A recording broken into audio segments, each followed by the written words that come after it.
remember your questions, but thanks a lot. It's great being at GTS.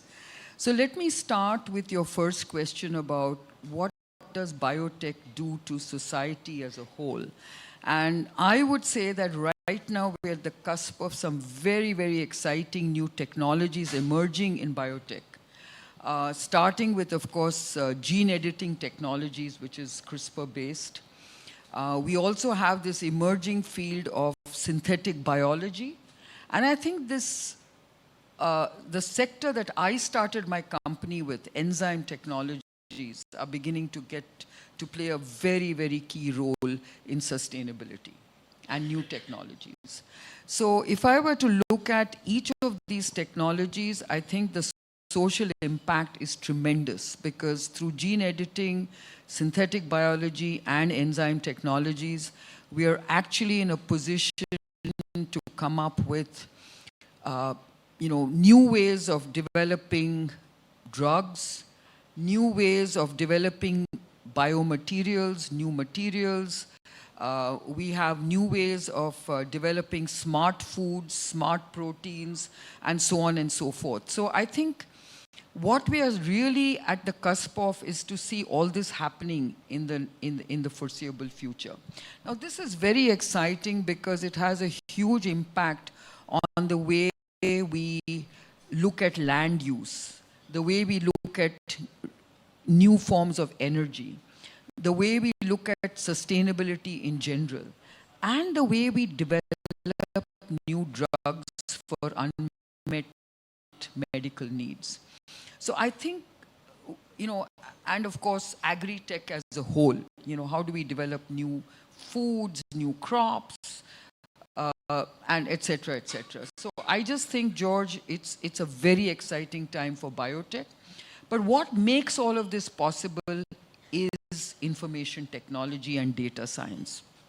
Without data science, without generative AI, without all the new kind of technologies that are emerging in software and data science, I don't think any of this would be possible. And to me, I think this is where we need to spend a bit of time to see how do we want to use this technology convergence in delivering on all these promises.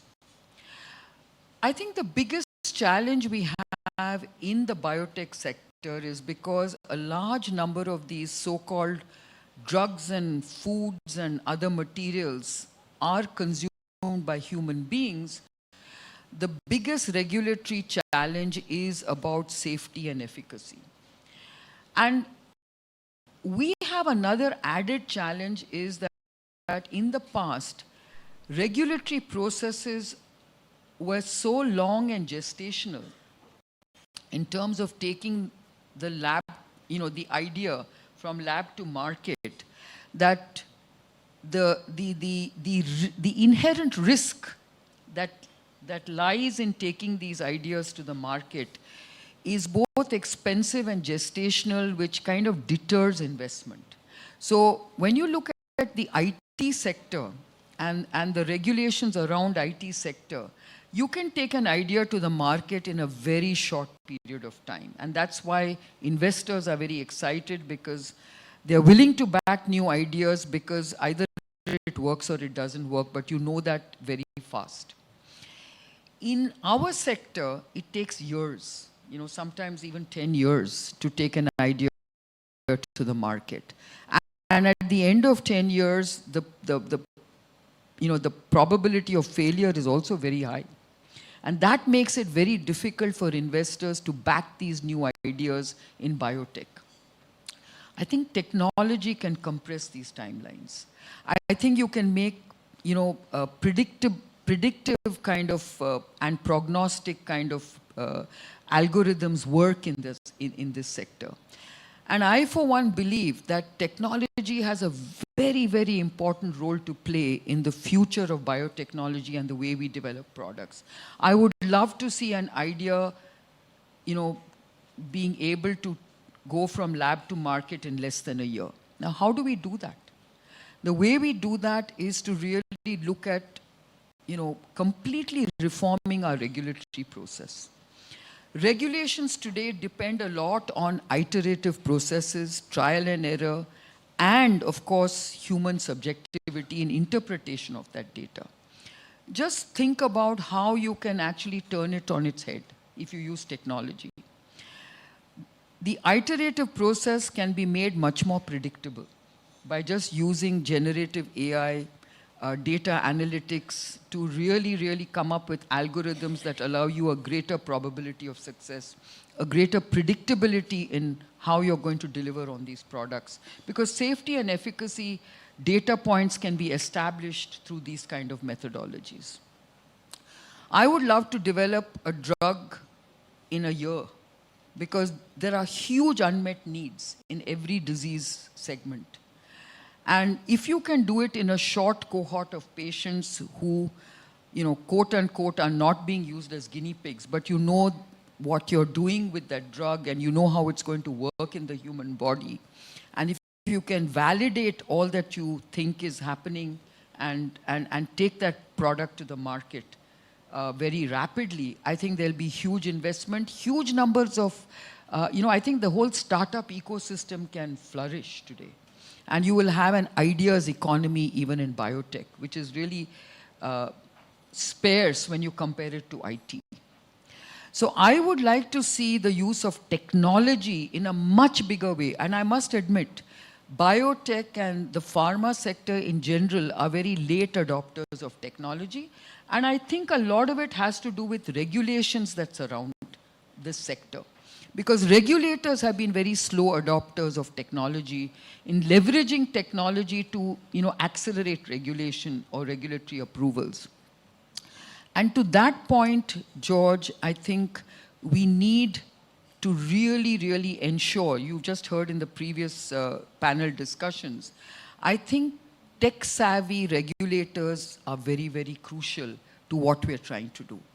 If you do not have technically skilled and technology-aware regulatory reviewers, I don't think we can really deliver on this promise of accelerated approvals or the kind of exciting opportunities we have to develop, smart food, smart drugs, smart diagnostics. Genomics has such an important role to play in personalized medicine. So personalized and precision medicine is something that is going to highly rely on, technology. And last but not least, I think regulations will also have to look at biohazards. Because in all this, we have to make sure that we don't start developing,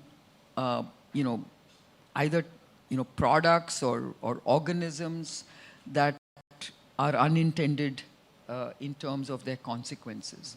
So, for instance, that the COVID-19 pandemic, there's always been this suspicion that was it a leak from a lab?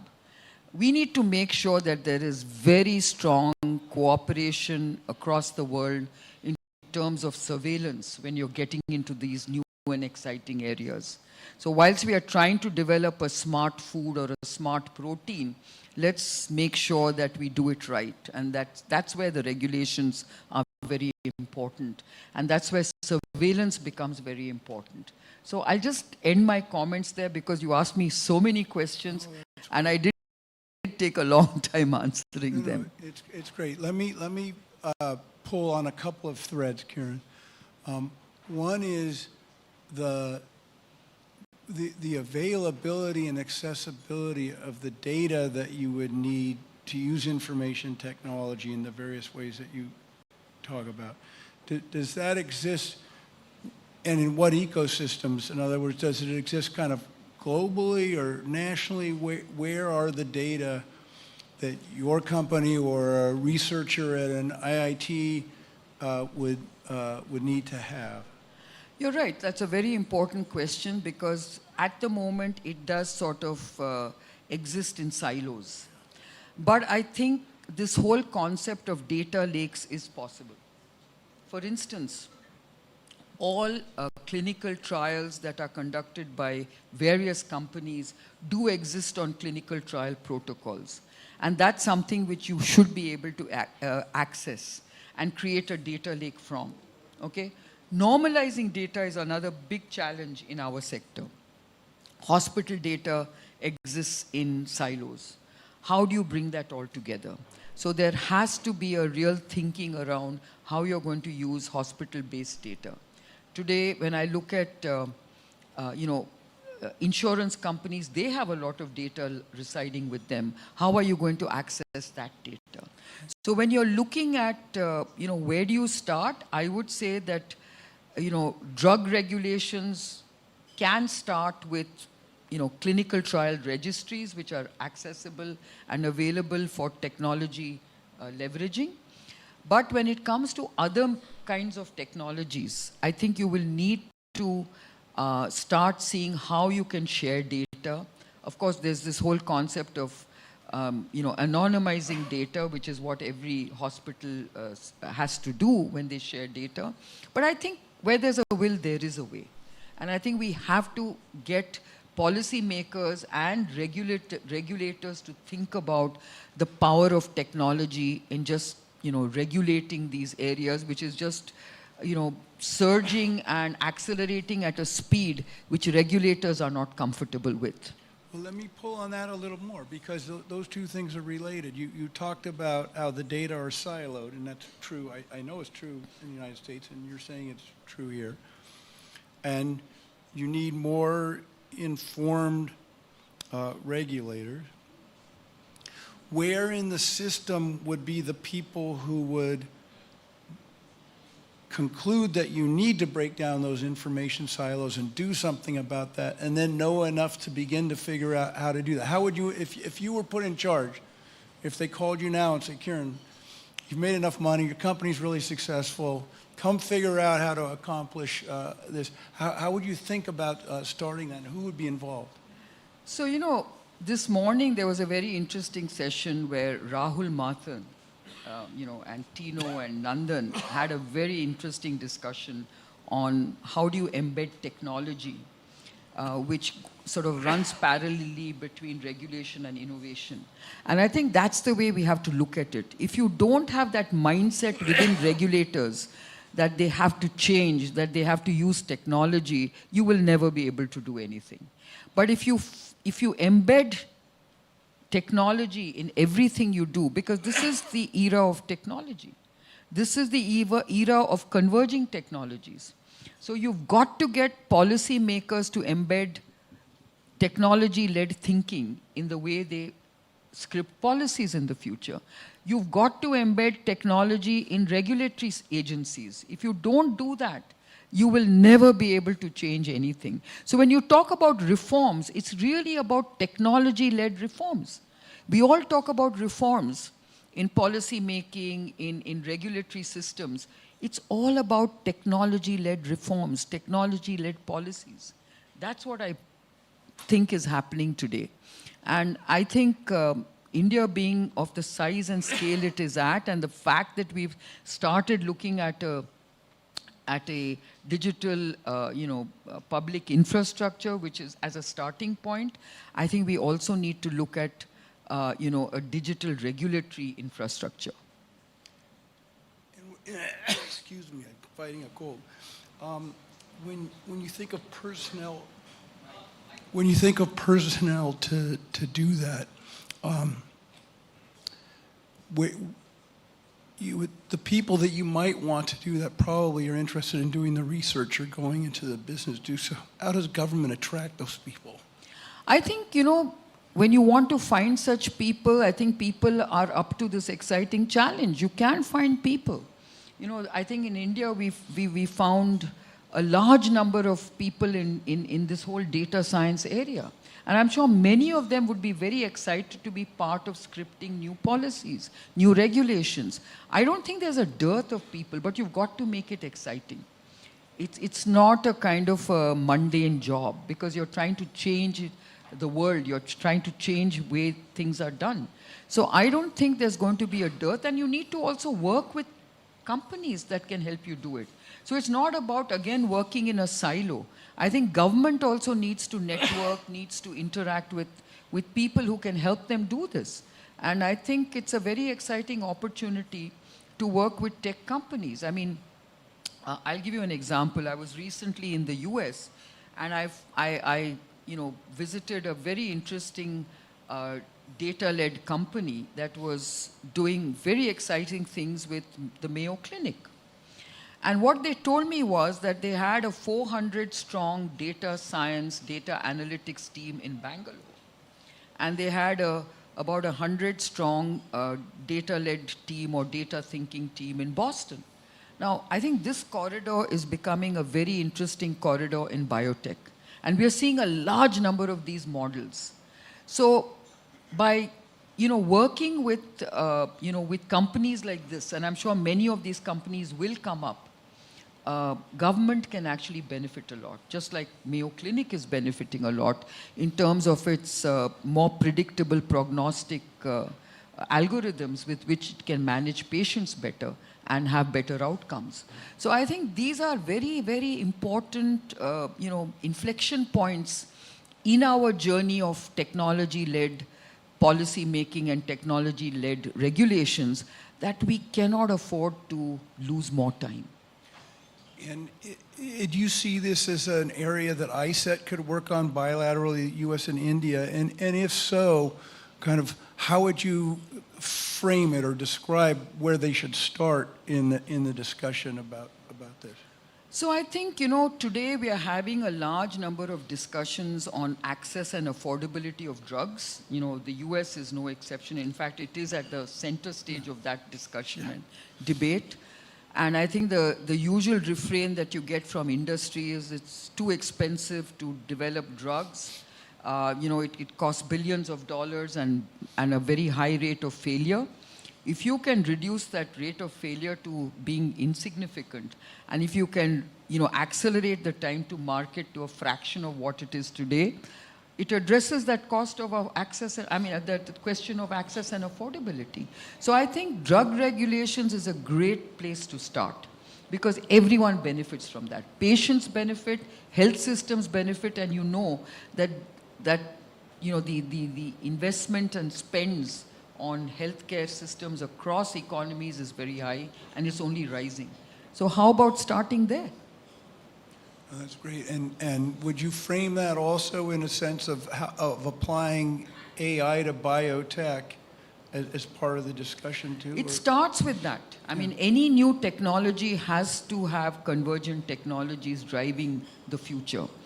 And I, for one, believe that you need more predictability, you need more transparency, and you need, higher probability of success.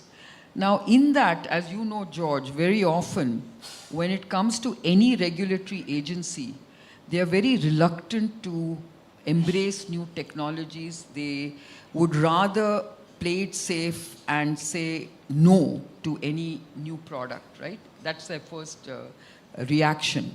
Because they are answerable to society. They are answerable to government if anything goes wrong. I think technology provides them with an indemnity. Okay? That's the way to look at it. And I think that's why they need to embrace technologies to look at the future in the way things are done, the way regulations are implemented, and how new regulatory reforms can hugely benefit from technology and how society then benefits as a whole. I mean, imagine denying a new drug to a patient because the regulatory system is so slow. Right. Or denying a very important nutritional solution to a country that needs a particular type of food and nutrition challenge that it's addressing. And then you have to wait because the regulatory process is so long. Or saving the planet with new materials that don't necessarily use land or the sea to do things. I think they are very exciting opportunities. And we talked about, just to close, I mean, how the use of very statistically backed or data-backed algorithms to do this can help protect the regulators from irresponsible politicians who might intimidate them from doing this. So in a way, it yes. becomes a synergistic process that you're talking about. Absolutely. I just think today, I think regulators are very fearful of regulatory approvals in areas that are not very deeply understood. I think they would rather not take the risk of taking a positive decision because it might backfire is what they think. And as you said, they could be asked very uncomfortable questions in Parliament or in the Congress. And I think technology can actually provide them that indemnity and that courage with which, and really more data-led decision making that allows them to take the right decision at the right time so that the benefit to society is faster. That's great. We're out of time. There's a big red sign there that says that.